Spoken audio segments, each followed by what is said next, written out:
Import duty and taxes are due when importing goods into India, whether by a private individuals or commercial entity. The valuation method is CIF, cost, insurance, and freight, which means that the import duty and the taxes payable are calculated into complete shipping value, which included the cost of importing goods, the cost of freight, and the cost of insurance.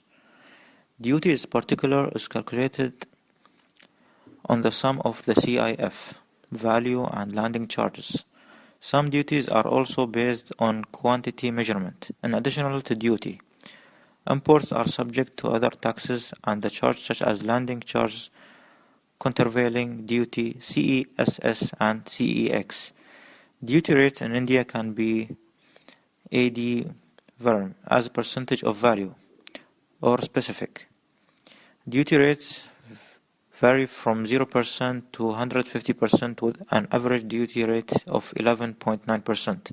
Some goods are not subjected to duty, like for example laptops and other electronic products. There is no sales tax in India of importing goods. There is no minimum threshold in India. For example, all imports regardless of their value are subjected to duty and taxes. The Indian government has, since independence, subsidized many industries and products from fuel to food. The recovery rates in the social and economic service are very low, around 10%. Subsidies of non-merit goods are more than 5 times those on merit goods, which reflects on an under large and ill-directed subsidy regime.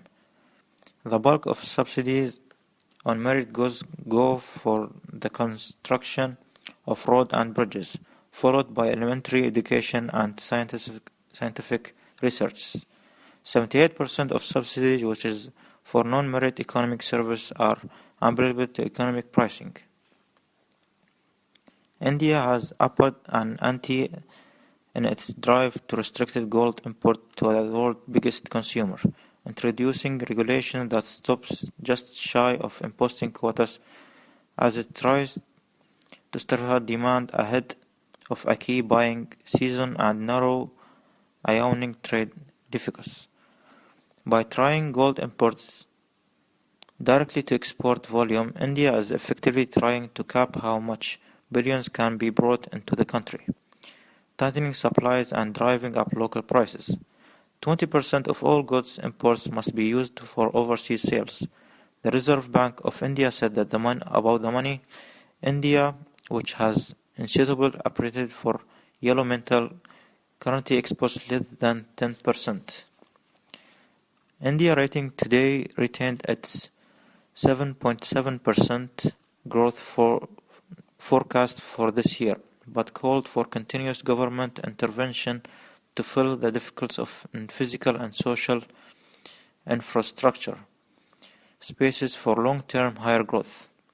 Policy intervention and public spending are critical to address infrastructural issues as corporate balance sheets are stretched and banks are saddled with the record bad loans.